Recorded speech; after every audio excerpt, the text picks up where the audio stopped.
Okay, in this problem we want to find the intervals on which f is concave up and concave down.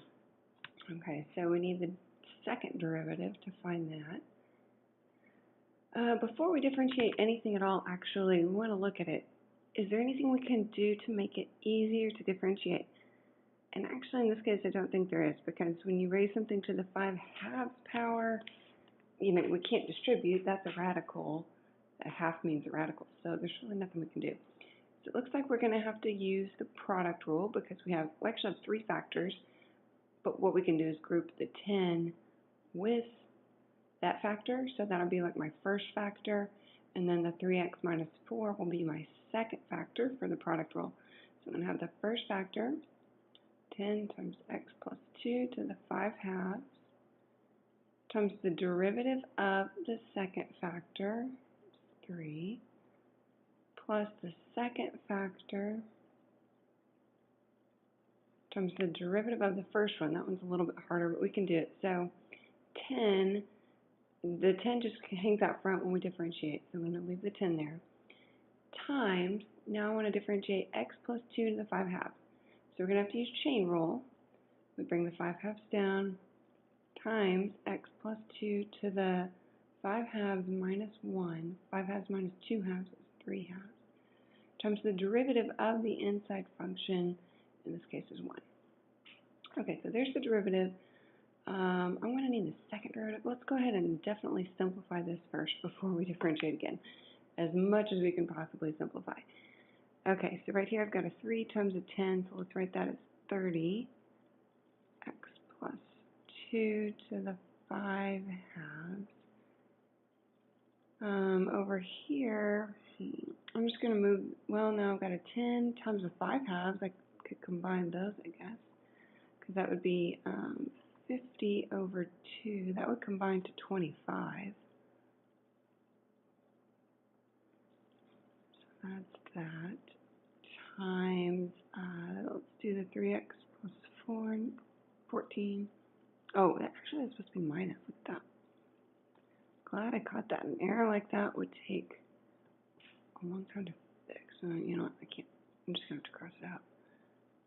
Right there. That should be minus.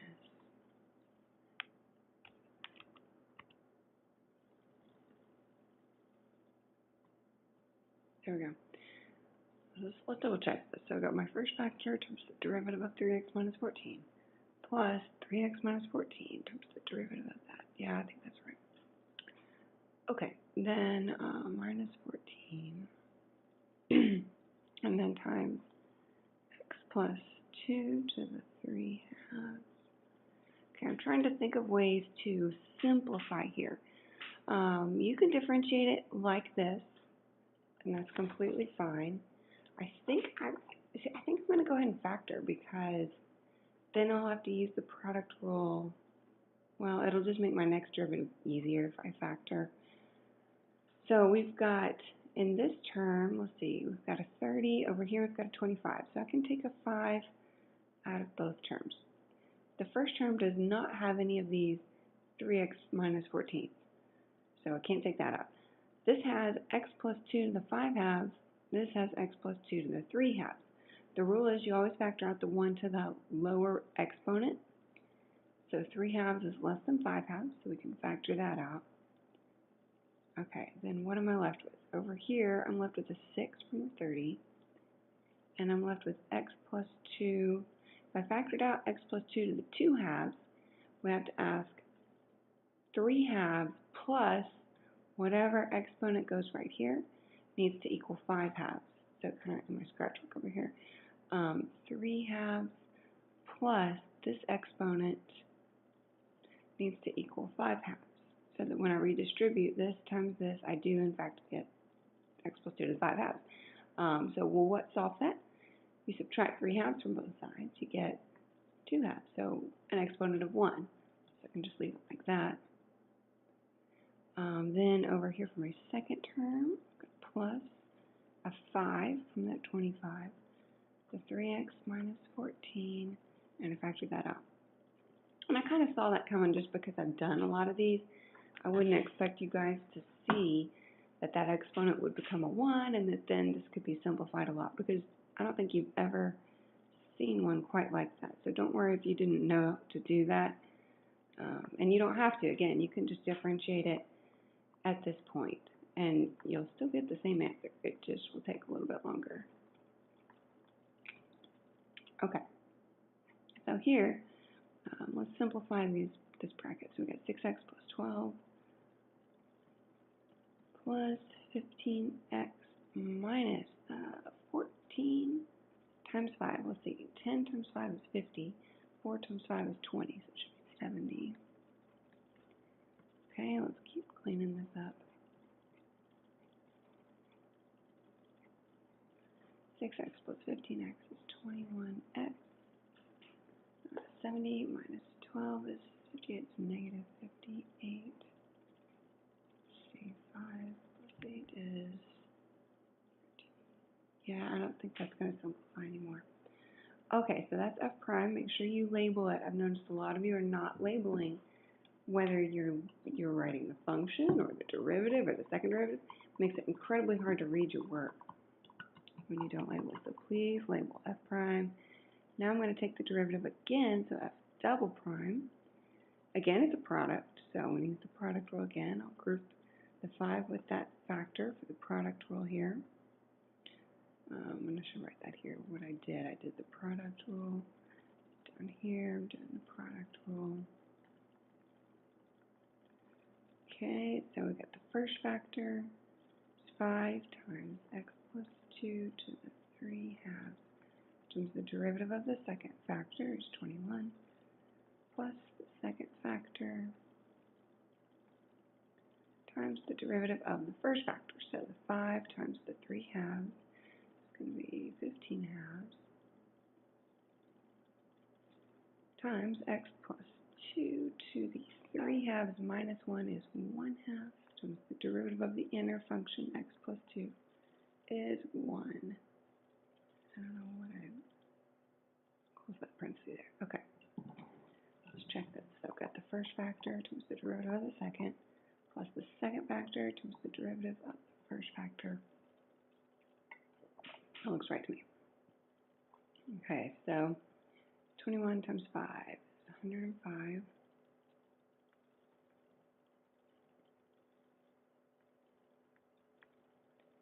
And over here,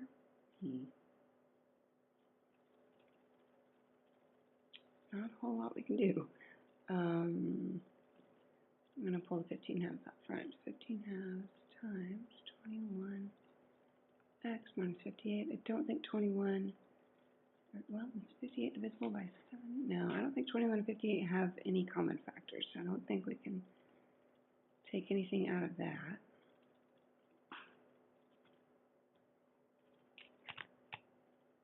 Make some more space. Okay, so this really doesn't simplify much. So we want to find in the problem, where is it concave up and concave down, and identify any inflection points on the interval from -2 to infinity. So that's kind of interesting that they've added that interval there. Okay, so we need to find potential inflection points by finding where this second derivative is undefined and by finding where it equals 0. Looks to me, and even if you go and write this with radicals, like this thing is defined everywhere. So you need to be able to convert between something like this and a radical like quickly and easily. So knowing that the 2 in the denominator, you should know that means square root. And the 3 in the exponent is still the exponent 3.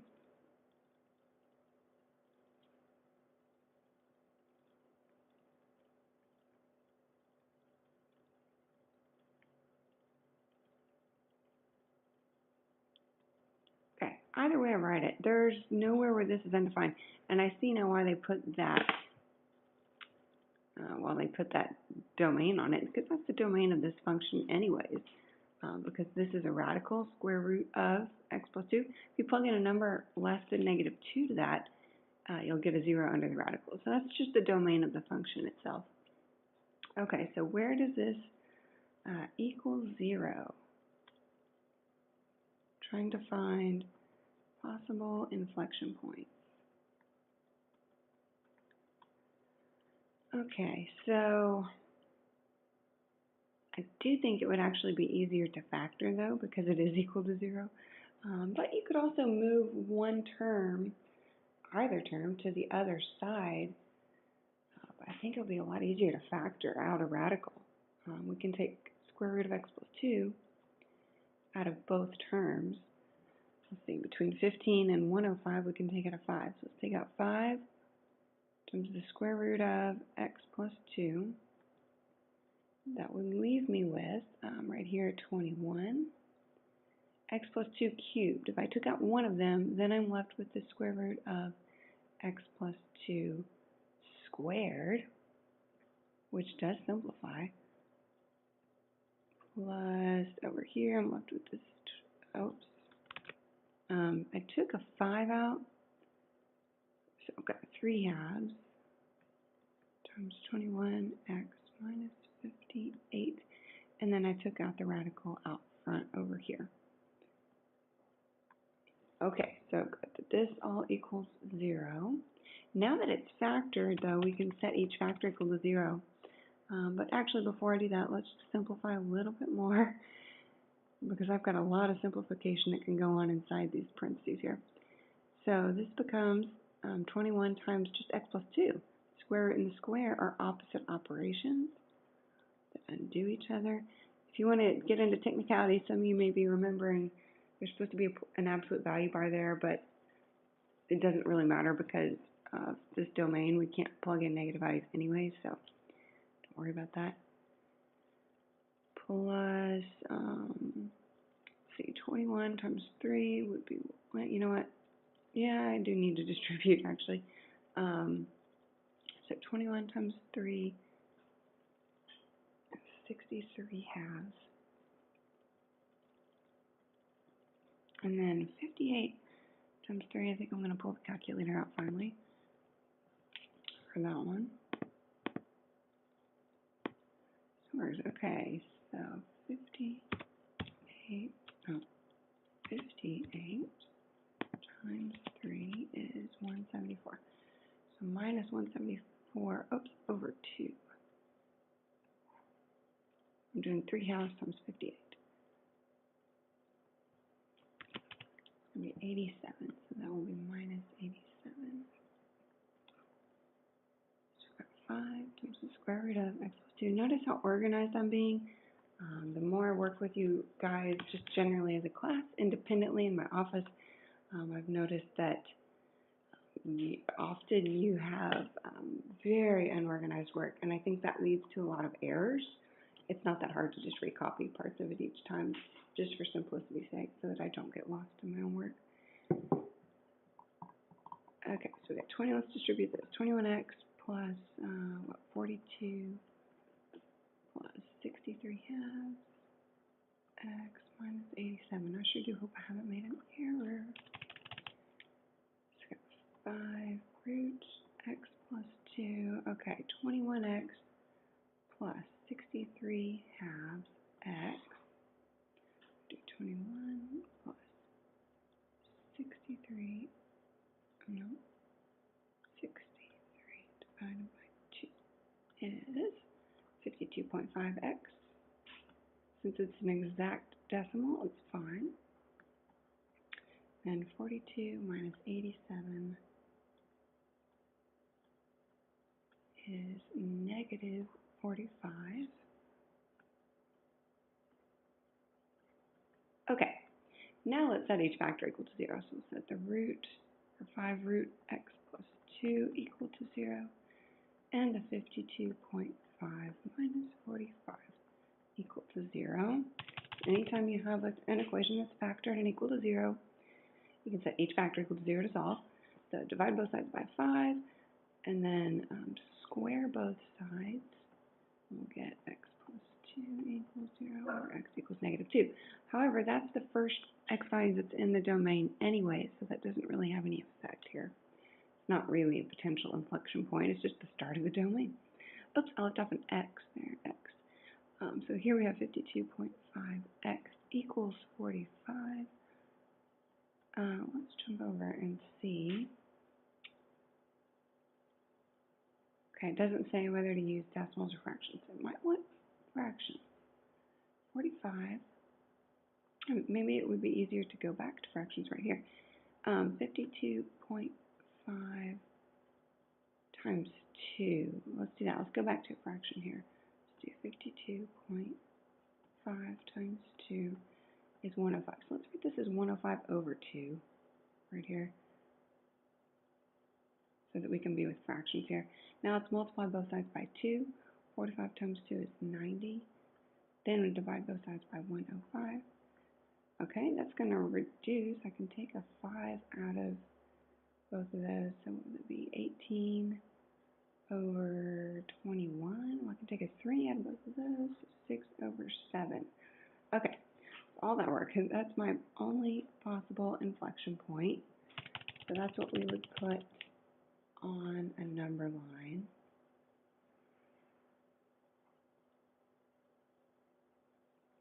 Okay, and really we're actually, I don't need a whole number line. I want to start my number line at -2 because that's where the domain starts. So -2 to 6/7. So my domain is from -2 to 6/7 and from 6/7 to infinity. We're testing concavity here. And where's the function? Concave up and down. So we're going to plug test values into the second derivative. Lots of you lost points on the last activity because you did not label f double prime. So I had no idea what you were plugging into, and you showed 0 work. So you lose a point because you've got to show what you're doing here. You can show less work, but you have to write what it is you're doing so that it's clear. Okay, so for test value in between -2 and 6/7, how about 0? Let's do f double prime of 0. I'm going to go way back to the second derivative. Looking for, you know what, let's look for the simplified version here. That's part of the reason, guys, that I copy the whole thing when I'm trying to solve where it's equal to 0. I don't just like write scratch work here there because it actually does pay off to be organized. Okay, it looks like here's the second derivative, but that was really hard to plug into. I think this is simplified, this is factored, simplifying, simplifying, simplifying. This is still the second derivative right there. So I'm going to plug into that because that looks like by far the simplest version of the second derivative that I have. So I'm going to put that, well, let's see, I'm plugging in 0, right here, plugging in 0. Okay, so 5 times the square root of 2 is a positive number, times, that would be 0 minus 45 is a negative number, so it would be negative. Okay, and you can write less than 0, but if you just write less than 0, you don't write f double prime or f double prime of 0, you don't write your test values somehow. See, I left out the row that says test values, but I showed it right here. You know, then I can't tell what you're doing, so, okay. How about a test value of 1? There, let's go f double prime of 1. So, 5 times the square root of 3 is positive. 52.5 times 1 minus 45 is also positive, so it's greater than 0.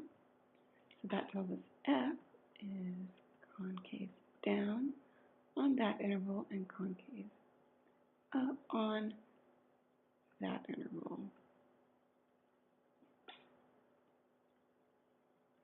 All right, let's try entering this. So, where it is concave up is first. Okay, so it's concave up from 6/7 to infinity.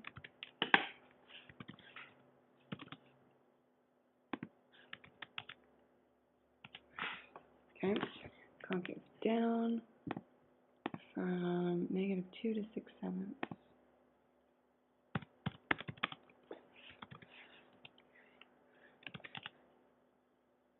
Okay, and it might not want me to include the -2 there. Oh, it even says list the open intervals. Oh, what did I do? I don't know what I did. That looks right. Yeah. Identify all the inflection points. Well, the concavity did change, so 6/7. It says C equals, so it's only looking for an X value, I think, here. Okay. Whew, 20-minute video there, guys. Hope that helped though.